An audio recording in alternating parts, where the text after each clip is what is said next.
حدثنا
عبد القیس کا وفد جب حضرت صلی اللہ علیہ وسلم کے پاس آیا تو آپ نے پوچھا کہ یہ کون سی قوم کے لوگ ہیں یا یہ وفد کہاں کا ہے؟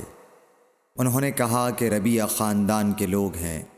آپ صلی اللہ علیہ وسلم نے فرمایا، مرحبا اس قوم کو یا اس وفد کو، نہ ذلیل ہونے والے نہ شرمندہ ہونے والے، یعنی ان کا آنا بہت خوب ہے۔ وہ کہنے لگے، اے اللہ کے رسول صلی اللہ علیہ وسلم، ہم آپ کی خدمت میں صرف ان حرمت والے مہینوں میں آ سکتے ہیں، کیونکہ ہمارے اور آپ کے درمیان مضر کے کافروں کا قبیلہ آباد ہے۔ پس آپ ہم کو ایک ایسی قطعی بات بتلا دیجئے جس کی خبر ہم اپنے پچھلے لوگوں کو بھی کر دیں جو یہاں نہیں آئے، اور اس پر عمل درآمد کر کے ہم جنت میں داخل ہو جائیں۔ اور انہوں نے آپ سے اپنے برتنوں کے بارے میں بھی پوچھا۔ آپ صلی اللہ علیہ وسلم نے ان کو 4 باتوں کا حکم اور 4 قسم کے برتنوں کو استعمال میں لانے سے منع فرمایا۔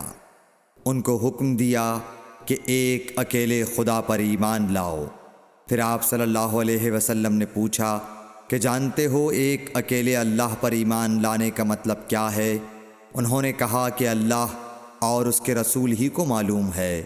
آپ نے فرمایا کہ اس بات کی گواہی دینا کہ اللہ کے سوا کوئی معبود نہیں، اور یہ حضرت محمد صلی اللہ علیہ وسلم اس کے سچے رسول ہیں، اور نماز قائم کرنا اور زکوٰۃ ادا کرنا اور رمضان کے روزے رکھنا اور مال غنیمت سے جو ملے اس کا 5واں حصہ مسلمانوں کے بیت المال میں داخل کرنا، اور 4 برتنوں کے استعمال سے آپ صلی اللہ علیہ وسلم نے ان کو منع فرمایا، سبز لاکھی مرتبان سے اور کدو کے بنائے ہوئے برتن سے، لکڑی کے کھودے ہوئے برتن سے اور روغنی برتن سے، اور فرمایا کہ ان باتوں کو حفظ کر لو اور ان لوگوں کو بھی بتلا دینا جو تم سے پیچھے ہیں اور یہاں نہیں آئے ہیں۔